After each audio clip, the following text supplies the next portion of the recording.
It's the Opperman Report. And now, here is investigator Ed Opperman. Okay, welcome to the Opperman Report. I'm your host, private investigator Ed Opperman. Now, you can find me at Opperman Investigations and Digital Forensic Consulting if you email me directly at Opperman Investigations. You guys all know about my time up in Maine, okay? We got a great new author and a great new book out here called The Lewiston Shootings and All-American Tragedy, and that's Lewiston, Maine. And our guest today is Robert Conlin. So, Mr. Robert Conlin, are you there? I am, Ed. Yes, thank you. Thank you so much. Before we get into this book, The Lewiston Shootings, an All-American Tragedy, tell us about yourself. Who is Robert Conlin? Okay, yeah. Let's see. I'm going to boil it down. Tough question, right? 64 years down to a couple of years. But, yeah, I was born in Boston, and I moved to Maine 27 years ago after periods elsewhere. I worked in the newspaper business in Massachusetts, and then I ended up in Holland for 7 years working for United Press International and working in magazines. And I came back here and to the States in 97 and then moved up here to Maine in 97. And worked in the newspaper business for a short while and then took a real sharp left turn and ended up becoming a chimney sweep and owning a chimney repair business and then eventually a heating company that I had for 10 years. So that was... Basically, that was to support a family. I had kids, and you know, the newspaper business is not really great for supporting a whole big family. I had a lot of kids, so. Then you must have had a nanny too, ain't Mary? Oh well, I didn't have a nanny. Sure, I had a wife, but I didn't have a nanny. Yeah, Mary Poppins. It's Chimney Sweep, Mary Poppins. Anyway. Oh right. Yeah. But that's the thing though up in Maine, right? Because they don't have gas heat. They have people burn wood in their fireplaces.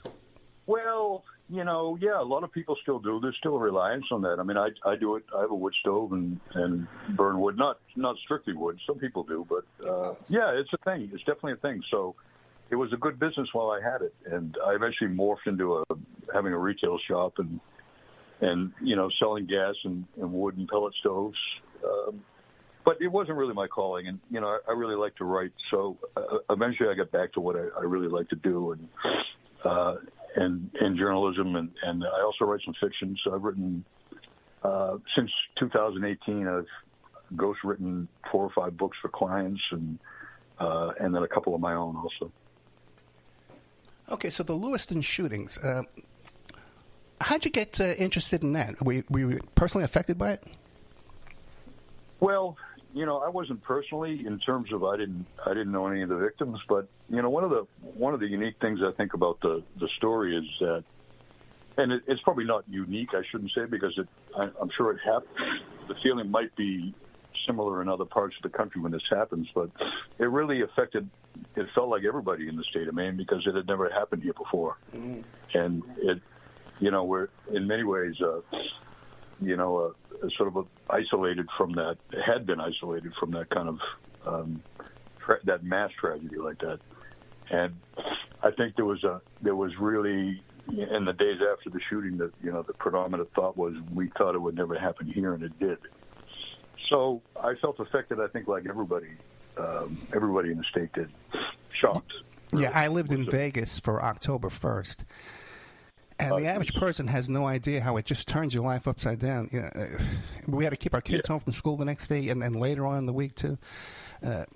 It was a huge thing, and it was compounded by the fact that there was a 48-hour manhunt for this guy. So it wasn't just like it was, you know, it was over. It went on, and you know, it was locked down, and a good part of the state was locked down for quite a while. So it was sort of a double-barreled, you know, action in that sense. It was really a pretty profound thing here in the state. And I had been to the bowling alley where the first shooting took place in Lewiston, so I was familiar with, at least with that facility, and a little bit with the city itself. Not a lot. I live about an hour away. So, well, take us through the shooting. What happened that night? Well, Robert Card II, 40 years old, is a truck truck driver, a longtime resident of the state of Maine, a lifelong resident of the state. He lived in a small town about 15 miles east of Lewiston in a very small farming community. His family, he was I think probably fourth or fifth generation farm family from that small town. He had been experiencing a really profound psychotic episode for probably going on at least over a year. And he, his belief was that everybody was calling him a pedophile, and that was a trigger for him, that he thought that the entire world was walking around pointing at him and saying that he was a pedophile. And he voiced that belief to, numerous people over that course of that year. He let people know that he was very angry about that, and that he thought that eventually, first it was just strangers who were doing that, but eventually he thought that, his entire family was doing that, even his own son, who was 18. So he was in the middle of a real psychotic break. A year-long psychotic break. Did people close to him try and get him help, or even have him involuntarily committed? Oh yeah, absolutely. Yeah, I mean that's a big part of the story. Is that there were so many red flags with him, and there were so many opportunities to stop him before he set out on that evening in October. His family was desperate to get him help. They tried. They contacted the sheriff, first his ex-wife back in May, so six months prior to the shooting. Contacted the sheriff's office, and they made an attempt at trying to find a solution to the problem. But there was no due cause to take him into custody at that point. And the family, let it be known that they wanted to try to just have somebody remove his firearms, because he had 10 to 15 firearms. He was an instructor in the Army Reserve. He was a weapons instructor. So he had trained West Point cadets every year for the previous 10 years in the use of small arms and grenades and machine guns. So he was a very proficient marksman, and they were concerned, and they were trying to get him help, and they reached out to the sheriff's office, but at the same time, they were afraid of him as he was becoming more and more paranoid. His behavior became more and more aggressive, and the family, was tiptoeing around him. They were afraid. They didn't want him to know that they were reaching out to the police. And all the while, the same thing was happening with the Army. And I can circle back to that in a little bit, because I think the main question you asked was what happened. And what happened was he left in the evening of October 25th. He drove to the bowling alley in Lewiston, about 15 miles away, and he was armed with. He had two semi-automatic rifles. One that he brought into the bowling alley, and where he had bowled previously, he was familiar with just in time the bowling alley. And he went in and he shot and killed 8 people inside the bowling alley and wounded numerous others. And then he got into his car and he left, and he drove about 4 miles away to a sports bar called Schemengees. Schemengees, a very kind of a weird spelling name, but it's a very popular sports bar where they have a lot of pool tournaments and cornhole, which is a big thing now, cornhole tournaments. And he had been there in the past also. And he went in there and he shot and killed 10 people and wounded others. 4 of the people that he killed were deaf. It was a deaf cornhole league that played there on Wednesdays, so he shot and killed 4 deaf men and wounded 3 others. And then he left, and he drove out. So he at that point had killed 18 people in the span of 15 minutes, maybe 20 minutes. Obviously mass chaos. Like I said, nobody had even. I mean, who can anticipate that something like that would happen? These are people going out on a Wednesday night just to enjoy life, They were going bowling with their friends, and they were going to play cornhole and shoot pool tournaments with their friends. he left massive carnage behind, and he got in his car and he fled. And I think probably. Well, go ahead. Well, yeah, a couple of questions. There must have been survivors at both of these locations, right? Yeah, there were. Yeah. So, did anybody know him and say, "Hey, man, what are you doing, Robert? Stop"? Well, he was. Yeah, I think there were a couple of victims that would have known him that were killed at the bowling alley. He had been in the bowling alley and they had bowled there previously, and actually had an altercation in the bowling alley where he that summer where he thought that they were calling him a pedophile, and he said to his friend there, see everybody's calling me, everybody thinks I'm a pedophile. So he was familiar with them. He had actually, I know that he had spoken to a couple of the victims that he shot, not at the time, but he had previous conversations with at least one of them. I think two actually. And so people. And at the sports bar, they recognized him, but he wasn't there enough for them to say, "Oh yeah, we know who that is exactly." It was he looked familiar, and so people had seen him before. Yeah, because it's a small town. Lewiston is only 37,000 people, and it was a small town when I was there in the '90s. But it's still a small town. It's probably double the population was what it was back in those days. But it's a small town. People know each other. Yeah, it's it's funny because when you say small town in Maine, we think of, I mean, Lewiston's actually like the third largest city, I think, in the state, and a big city to us, so, but it's, people, people knew him from, even, I mentioned the cornhole tournaments, that's become a real popular sport, and he had played at various tournaments, in other places. And some of the people there that night recognized him. Actually, a couple of them actually believed that they were partners of his in tournaments in the past. Sort of a blind where they choose partners at the event. So they recognized him, but like I said, he wasn't really super well known. But he got in his car after that, and he fled. And of course, nobody knew where he went. Nobody knew who he was. They pulled the footage from the bowling alley, and within probably an hour, it was up on Facebook, and it was pretty clear. And his family saw it, and they contacted the police and said, "We think we know who that is. That's our ex-husband, brother." And his best friend actually saw it, and then he knew, right away he had seen a lot of warning signs. He had actually predicted that he might do a mass shooting a month before to the police and to his Army Army Reserve unit. He had actually put that in the text. He said, "I'm afraid he's going to snap and do a mass shooting." So he was an active duty Army Reserve soldier, but did he have an occupation besides that? He was a truck driver. Truck driver, you told me that. Sorry about that. Yeah. So he, fled, and they found his car at 10 o'clock at a boat launch in a town about, probably 10 miles away in Lisbon. And he left it at a boat launch in quite visible location from a main road. And so, the police obviously just swarmed into the boat launch, and he was gone.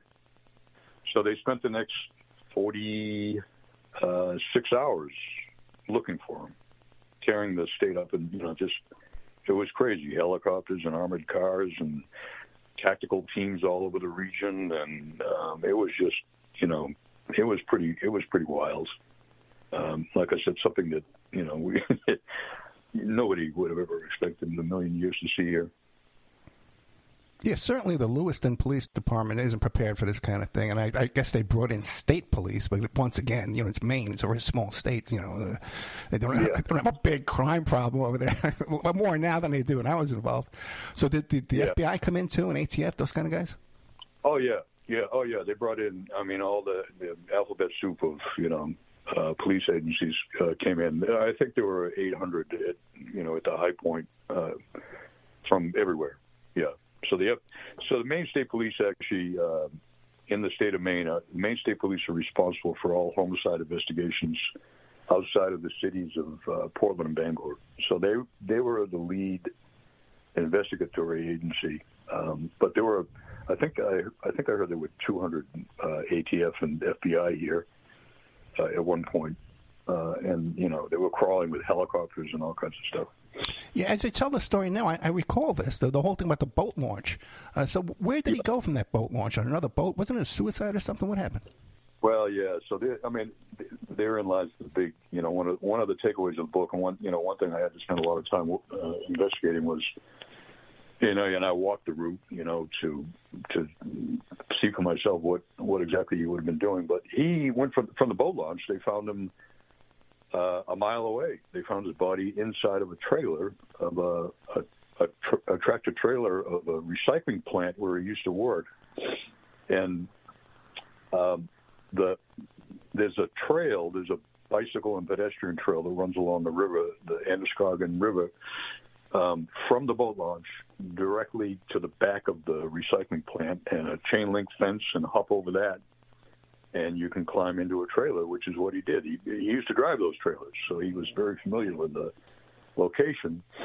And this is one of the big takeaways from the book was they spent 46 hours looking for him, but he was a mile away, and he had another rifle with him, AR-15 with 200 rounds of ammunition, and something that the Maine State Police has never acknowledged and nobody has ever questioned, and I spent a lot of time on it in the book, is why did he go there? And was he there the entire time in that trailer? And I think the answer is yes. And he went there to kill more people because he used to work there, and he had planned the whole thing out. His best friend, who I sat down with and spoke to a number of times, knew him for 18 years and was a fellow Army NCO in his unit, is convinced that he planned to go from the bowling alley to the sports bar and then finally end up at the recycling plant. And the next morning when they came to work, he was going to kill them all because he was convinced that they were the ones who started the whole rumor about him being a pedophile. Well, I got to tell you, man, with all those resources, those federal resources coming into town, they had to have known his previous employment. They had to have known the distance between that location and the last scene where his car's left. They didn't go right there? Well, to compound it, that's a great question. And obviously to compound it was, and I'll just start by saying, Maine State Police has never conducted any kind of... I agree, 100%.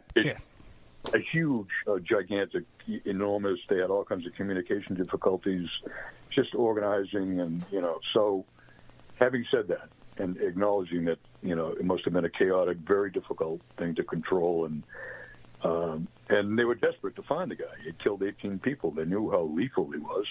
They knew he had a thermal scope on his rifle. They knew that he was a trained instructor, a small arms instructor.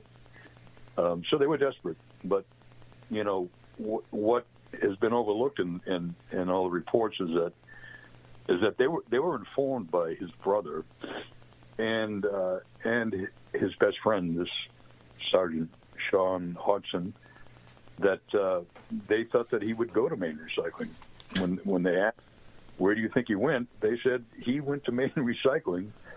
Because he hates those people, and that's probably his plan. Yeah. Plus, those guys would know the area. If the car's dumped, if the truck is dumped there, he would. You can walk. Exactly. There's a trail. Yeah. So that's the point of the book was, despite all these massive pushes they have with all these helicopters and tactical teams and everything else, it would have taken some pretty simple police work to figure out that the guy used to work there. His car was parked here. The trail goes right to the back of the place. His brother told him just at 2:00 in the morning, so just 7 hours after the shooting, his brother told him that's where he's going, and his friend told him that. So the two people that knew him best, were giving them information that they chose to ignore for some reason. I don't think they chose to ignore it. I think it was just a communication lapse that they've never even discussed. So hard to understand. thank God that there was a lockdown in place and those employees didn't come to work the next morning. And I think probably one of the most interesting things about that is his decision to go there was that he did work there, and his friend, told me that he did claim that somebody in that place was calling him a pedophile, and he had just gotten some hearing aids, and because he had hearing difficulties, and he was having a huge problem getting those adjusted. They were these new Bluetooth hearing aids that people have. You can buy them over the counter now. You don't need to go to a hearing specialist. And he was having difficulty controlling and getting the volume adjusted on those, and he was overhearing conversations from way far away, but other noises were causing all kinds of distractions, so he would shut them off, and which really, I think, probably led to his paranoia and isolation, that he was seeing people's lips move, but he wasn't hearing anything. But he definitely overheard somebody in that place calling him a pedophile and saying that he was on the sex offender registry. He told his sister that, and she told me that she went on the registry to look to see when he told her that, and she didn't find him. So she told him, no, you're not on the registry. But as it turns out, there was a Robert card on the sex offender. And same name, same exact name. And actually the weird part was that they were about the same age. In fact, they shared, I think Robert Card, the one we're talking about, was April 4th, 1984, and this other guy was like April 3rd, 1983. So I think that that the fact that there was a Robert Card on there, I think, started the whole thing. I think one of the employees of Maine Recycling must have seen him, and then assumed it was Robert Card, that his coworker. And oddly enough, I went through that database and looked, and there were, I think, 12 employees of Maine Recycling that were on that sex offender registry that were convicted sex offenders. So I think it was a perfect storm of, increasing paranoia and the fact that there was a Robert Card on the registry and his hearing loss and et cetera. You were just cooking inside his head. It was a toxic stew of stuff. You said he was divorced, too. What about drugs, alcohol, substance abuse, anything like that? No. In fact, by talking to everybody, including his ex-wife, he didn't do drugs. Drank, some beer, but nothing excessive. Although I guess in the last year he started to drink excessively because I think the paranoia was just leading to that. But he wasn't known for that, and but he did. And here's the part that it ultimately gives you a little bit of sympathy for him, is that his brain was analyzed by Boston University, which is a leading laboratory for CTE, brain damage, and TBI, traumatic brain injury. And they found that he had significant traumatic brain injury, that although they couldn't conclusively say that it was linked to his weapons training, almost assuredly it was. That his training, the West Point cadets every summer in grenades. So there's something called blast over pressure. It's not right. It's not the noise of the grenade. It's the pressure wave that's caused, concussive wave that shakes the brain.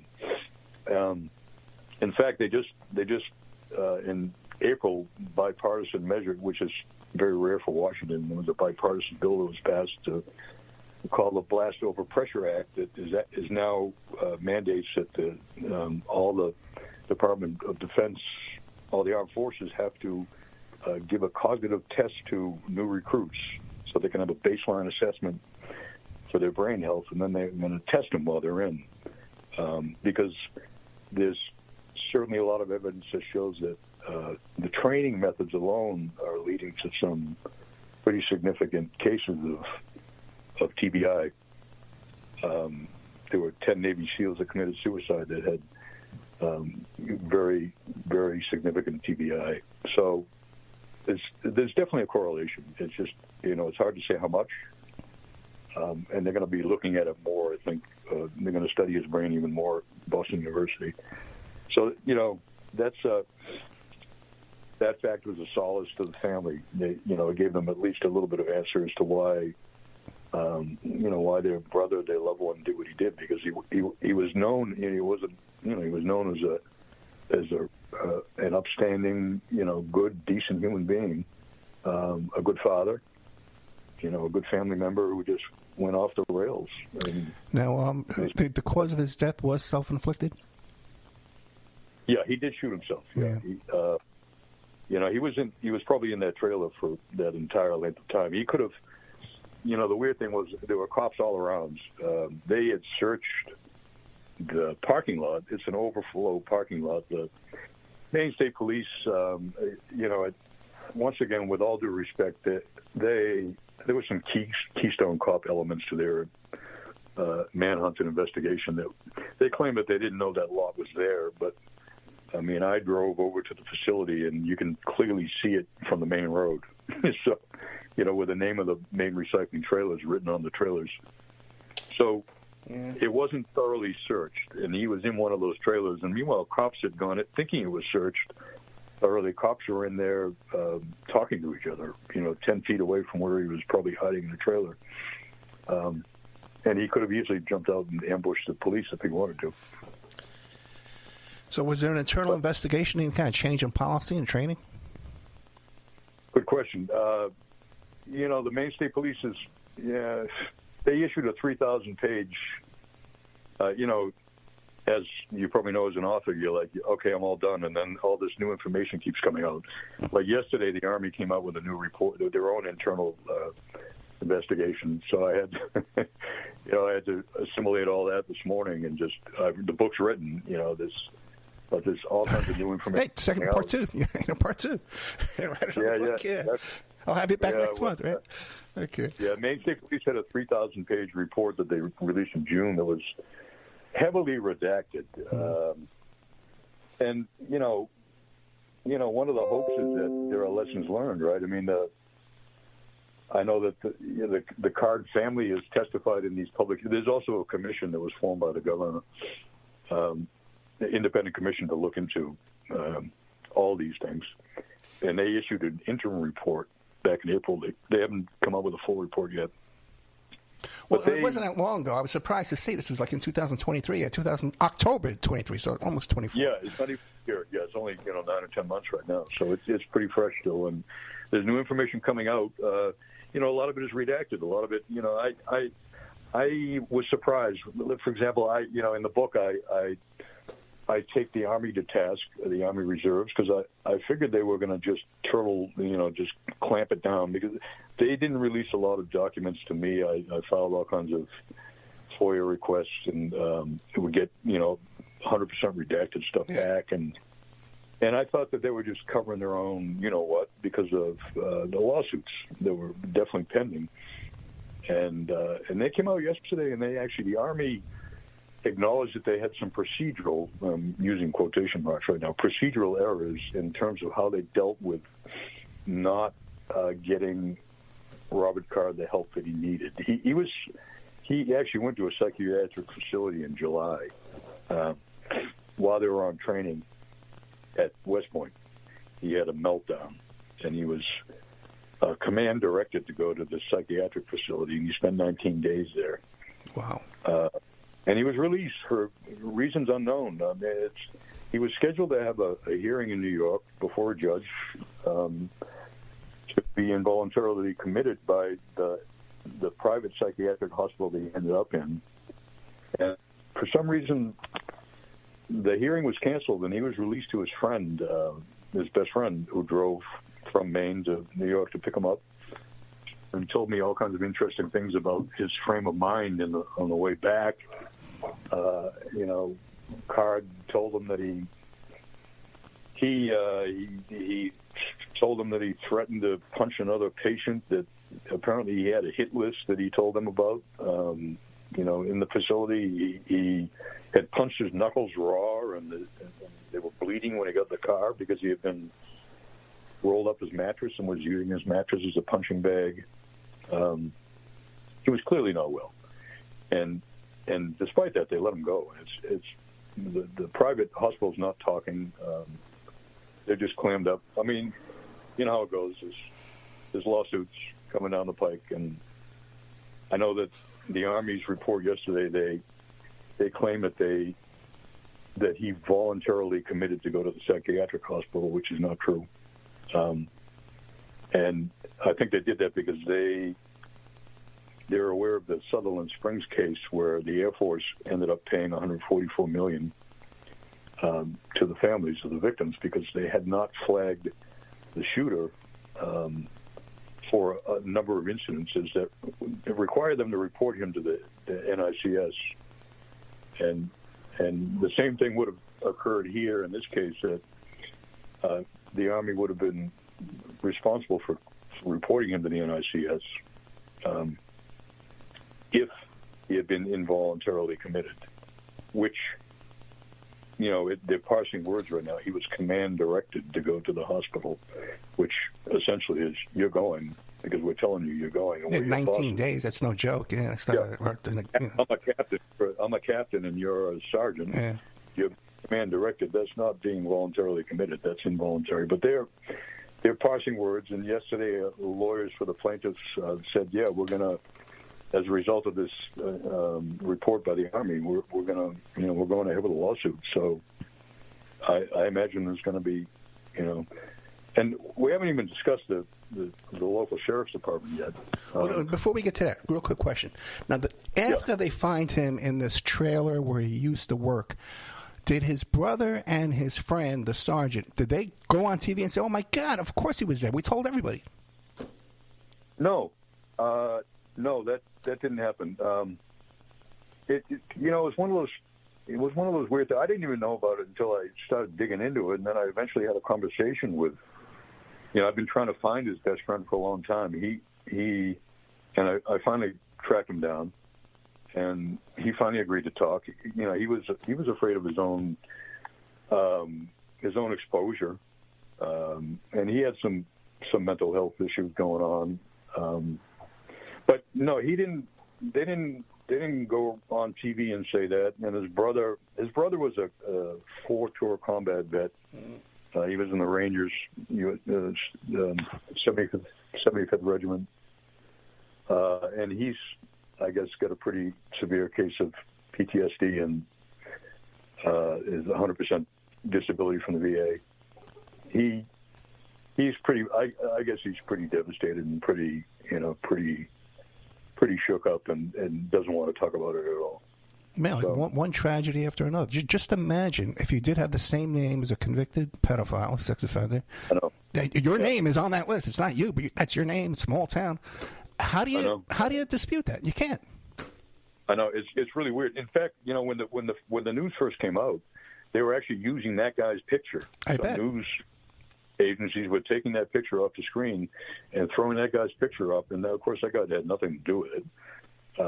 But so, things got all mixed up. And, even stranger is that his brother, Robert Card's brother, Ryan Card, there's also a Ryan Card. Oh, my God. On sex offender registry, but it's not, it's not his brother. So it's just a real weird, strange, and ultimately tragic sort of, I talked to his sister, and his sister said that she searched for him. But what happened, somebody said to me later on, I wonder if she actually put in, because he was Robert Card the second, not a junior, but the second, and to distinguish from his father. And I think what happened was his sister actually put Robert Card the second in the search engine on the registry. Couldn't find and it. Didn't come up with his name. And then went back and said to him, no, you're not on the registry. This is a mistake. And I just, you have to wonder what would have happened if she actually did see him on the that name on the registry and gone back and said, hey, listen, there's an explanation for why this is happening because people think it's you and it's not you. So, let's, I don't know if that would have changed anything, but it's sad to think about, We're talking to Robert Conlin. He's the author of the book, The Lewiston Shootings, an All-American Tragedy. You can find Robert Conlin Jr. on Facebook if you just Google him there. The book's being put out by Wild Blue Press, so you can find the book there too as well if you don't want to go to Amazon. Just it's not even, ink's not even dry. It's coming out July 30th. So keep an eye for this book. You can pre-order, of course. A couple of questions before we get into the thing about the sheriffs you want to tell me. Yeah. They got this thing. I'm not all that familiar with it. I've been keeping up with it. Called the red flag law. Like if you see someone, clearly this guy would qualify for that. He was just committed. He's threatening all over the joint. Where they could come in and preemptively take away your weapons for a short period of time until you're evaluated. Nothing like that in Maine? No, that's a good question, Ed. No. So Maine has a distilled variation of that called the yellow flag law. Okay. So another color. They came up with that in 2019, and unlike the red flag law, which allows for household members or family members to petition a court, the yellow flag requires somebody to be taken into protective custody by the police, and then have a mental health evaluation and be determined that they are a risk of harm to themselves or others, and then their weapons can be taken away. So this links directly to the sheriff's department. They received a call for a wellness check in September. This is Saginaw County Sheriff's Department, which patrols the town that he lives in, and they received a call from the Army for a wellness check because his best friend had been with him the night before at a casino, and on the way back, Card accused his best friend of calling him a pedophile. You know, the same old thing. At this point, he had been saying it so many times that I think people were sick of it, but he directly accused his friend, and then he punched his friend in the face while he was driving his car, and they almost crashed. And his friend got out and said, "Jesus Christ, this is absurd. This has gotten to the point where I got to tell somebody, So he sent a text to his senior NCO in the Army unit and said, "I'm concerned that he's going to snap and do a mass shooting, and I'm also concerned that he's going to go to the reserve base in Saco and shoot it up because he threatened to do that. So you should lock the gate." They had training coming up that weekend. Don't let him in, change the password, and, I'm concerned. And so the commander of the unit, I guess, was finally concerned enough because his own culpability is very... By the way, the Army did mention there were 3 that were charged with dereliction of duty, and I believe his commanding officer would have been one of them. Anyway, he called the sheriff's office and said, "We want you to do a wellness check on Robert Card." So they sent out a Sergeant Aaron Schofield, a 25-year veteran. He showed up and he knocked on the door. He could hear Card moving around, but he wasn't answering. He was ignoring him. So he decided, well, by that time he had the information. He knew he was in a psychiatric hospital, 10 or 15 firearms, advanced psychosis. So he decided that, and you can't question his judgment on this. Was he decided that this is dangerous? I need to back off and can't force the issue with this, and come up with a plan B. Wait, but Robert Conlin, he just committed a battery the night before in a moving vehicle. Well, exactly. I can't get him arrested on that. Exactly. So, there's a question right there was, the Saginaw County Sheriffs has always said, well, we couldn't use the yellow flag law because they don't allow for a warrant. They did not allow at the time for a warrant, for the police to obtain a warrant to take someone into PC. So he couldn't just go in. But he could have gone in if he was going to arrest him for an offense, assault, for example, like you said. But he decided it didn't merit that. So he backed off. He called his patrol supervisor and said, this is the case. And the guy said, yeah, back off. It sounds dangerous. Plan B is, well, here was a plan B for the sheriff's office was to call the family and to ask the family to get it, to remove the guns from him, the 10 to 15 firearms that he had, and left it completely up to them to take care of it. That was the plan. And then Sergeant Schofield left. and he went on vacation the next day. And they didn't discuss it with anybody. They didn't leave it for somebody to follow up with. They didn't leave it to check with the family. He didn't do anything. He just went on vacation. And then he came back 10 days later, and he canceled the BOLO. He canceled the File 6 that, the police use to alert other police that somebody is dangerous and be on the lookout for them. He canceled that without even checking to see if anybody had removed his firearms, if there had been any resolution at all. He just closed the case. And, that was the last interaction they had at all with him until the shooting. That same guy was, the night of the shooting ended up going to protect the family because the family, they thought he was going to come and shoot the family. So sure. Yeah. So and just imagine this: you're advising civilians, "Hey, this guy's dangerous. Just hit a guy. He's crazy. You go in there and take his guns." Who's going to do that? Yeah, I know. Well, that's just it. They were afraid of him at that point. But and he wasn't even speaking to them at that point. He had cut them off. He had cut off his own son. He had a close relationship, but he was just, at that point was just really far gone, and he wasn't so.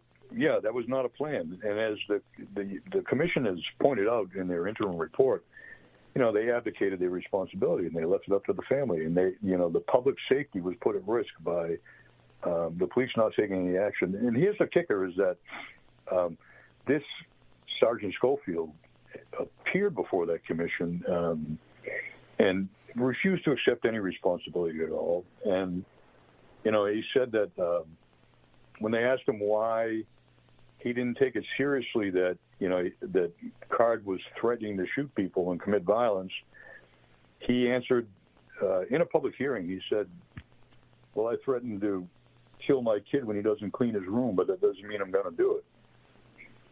So, not long after that, just a short while later, he announced he was running for sheriff this November. And then he hired a law firm to issue a 20-page rebuttal to the commission's interim report and said that they were trying to scapegoat him. So, I guess at the end of the day, if you can really, if you can't point the finger at one person, but you can certainly say, you've been a law enforcement officer for 25 years, and this is how you're going to handle that kind of a case. And then you will not accept any responsibility. And how are you going to learn from that? How do you stop that from happening again if you're not willing to accept some kind of responsibility? So did they reelect this sheriff?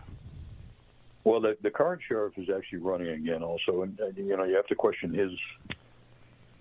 his own competence. He didn't have any knowledge of the interaction with Card. I think he was a little bit sort of a hands-off sheriff, and he was a little bit too busy with other stuff and wasn't paying attention. They had all been trained, by the way, extensively in this yellow flag training and dealing with people with, mental health illness. They had extensive training, so it wasn't like they didn't have the training for it. For the audience, you got to understand, Maine, there's deer running around, there's moose, there's bear, there's all kinds. You kind of do need guns. You know what I mean? You kind of need guns up there. Plus, people hunt all the time. Yeah. No, I talk about that. It's it's definitely, there's a gun culture here in the state, and most people are law-abiding, and most people are hunters, and they grow up with that as part of their family heritage, and that's. So some of the gun laws have been pretty lax compared to other states. Sure. And they chop their own wood. But the thing is, too, I'm looking back to my time in Maine 20 years ago, everyone knew each other. You knew the guy's father, you knew his grandfather, you knew his aunts, you knew his uncle. You know what I mean? So if someone like this was having a problem, the community, I guess, would have a better ability to intervene back in the old days and go in there and take the guns. But I guess now as things grow, Yeah, things are different right now. Yeah. I mean, listen, it's really easy. Once again, I'll stop and just say I have full respect for law enforcement and the difficulty they have, with the prevalence of guns and with mental health issues being what they are. There's a real bad fentanyl problem up here right now. Lewiston's having a terrible summer right now with violence and crime and fentanyl abuse, and the city of Lewiston is really, really having a bad time. So, there's a lot of difficulty. This is not just, it's not Barney Fife and No, it's totally around. different now. I agree. I've heard about the Somalians too. They've imported a bunch of these Somalians refugees, and that has to be a drain on resources. Yeah, they have some big city problems, definitely in Lewiston. And the local sheriffs it's not like they don't have to deal with stuff, and I think most of them are undermanned, and so, Sergeant Schofield showed up alone, and he eventually called for backup, but that's not, you can understand the hesitation to go in like that. I can certainly understand it. What's just hard to understand is the lack of follow-up and the lack of interest, the lack of initiative at all. All the conditions were there. I mean, it was screaming out for intervention.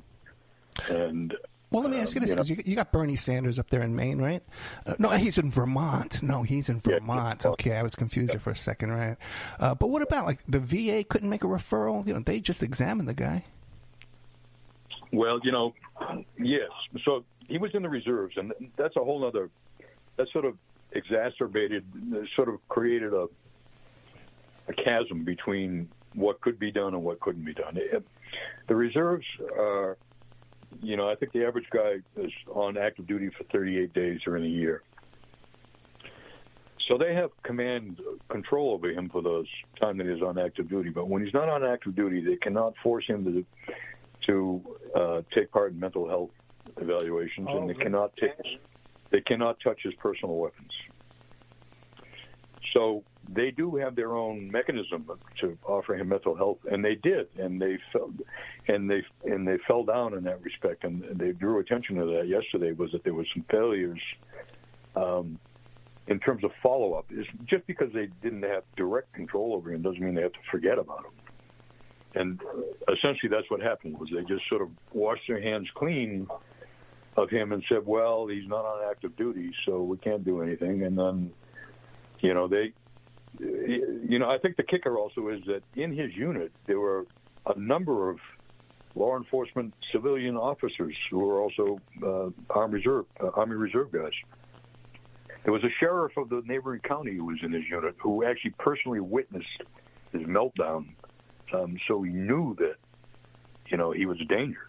And so they had a unique position as Army reservists and also as civilian law enforcement to be able to coordinate some intervention for him. I think that's the hard part. That's the really hard part to understand, is why nobody decided to step up and do more than the minimum to help this guy. And once again, we've been talking to Robert Conlin. The book is called The Lewiston Shootings, an All-American Tragedy. So, Mr. Conlin, we only got about, I can do some math here. We got about 4 minutes left. Is there anything you want to leave us with? Anything I haven't asked you really want the audience to know? Yeah, I just ultimately, what's all this discussion about the post-aftermath is you can't just forget the fact that 18 innocent people, were killed. And there was another mass shooting in the United States, and, it just keeps happening, right? And, hopefully, at the very least, we can't forget that these innocent people it's just a matter of luck, right? You're where you are at any given moment. And here we are in Maine at a bowling alley. And you're going out to have fun, and your family is burying you a week later. And somehow we can't forget that this, with all this finger pointing, et cetera, that there were a lot of victims, family members, a lot of kids. This wasn't that long ago, October 23. Have there been any news reports of, hey, this, because of Robert Card, we've spotted this other guy who was acting crazy. We went in there and took his guns and anything like that? Oh, yeah. Oh, you could, yeah? Yeah. It's funny. So since that happened, the use of the yellow flag, they enhanced the yellow flag law since then. They actually allow for warrants for PC now. So that's a new bill that was passed. And, yes, there's been a marked increase in the number of cases where they have intervened and used the yellow flag law, whereas prior to that they hadn't done much of that. There were a couple of really interesting cases where I know of one case on an island up in the mid coast that it seemed like some guy was ready to just shoot up a bunch of people on that island, and he had stashed some guns, and some people saw him, and they, as a result of their awareness of all these issues, the cops came and looked, and they couldn't find them, but these guys kept looking on their own. And 3 days later, they discovered a stash of guns hidden under some rocks. And this guy, it appeared, was going to come back and do something bad. So that has brought some attention, definitely, to some awareness, to the issues. And hopefully it opens some eyes, and hopefully people start paying attention and, stop it before it happens again. Well, great book, because it focuses on the red flags, like you said, what could have been done, instead of sensationalizing all this kind of crap. And just think the irony, if the Robert Card, the pedophile, if he had been in prison or dead, you know what I mean? We wouldn't have this problem to begin with, man, because it would be clear, oh, no, the other guy's in prison. You know what I mean? We let these guys wander around, and it causes problems. Yeah. Well, I mean, that guy, I'm sure he did his time. He did what, he was to court, and then he ends up on the registry, and, I think I forget how long you have to be on the registry. But sometimes it's life. Yeah, it depends on your he did. The guy did his crime. It's not that guy's fault. But the thing is, too, man, your average child rapist serves 3.5 years of an 8-year sentence. You know what I mean? These guys are getting away with 3.5 years. But anyway, listen. Next time you come back, we'll get into that topic. How's that, Robert? Okay. Robert Conlin Jr. I can't thank you enough. The book, once again, is The Lewiston Shootings, an all-American tragedy, and it really looks into, hey, what could we have done to prevent this, which is where we need the focus we need to be on. Right. Thank you, Ed, so much for having me on, man. Thank you very much. Good night. Okay. Take care. Bye-bye.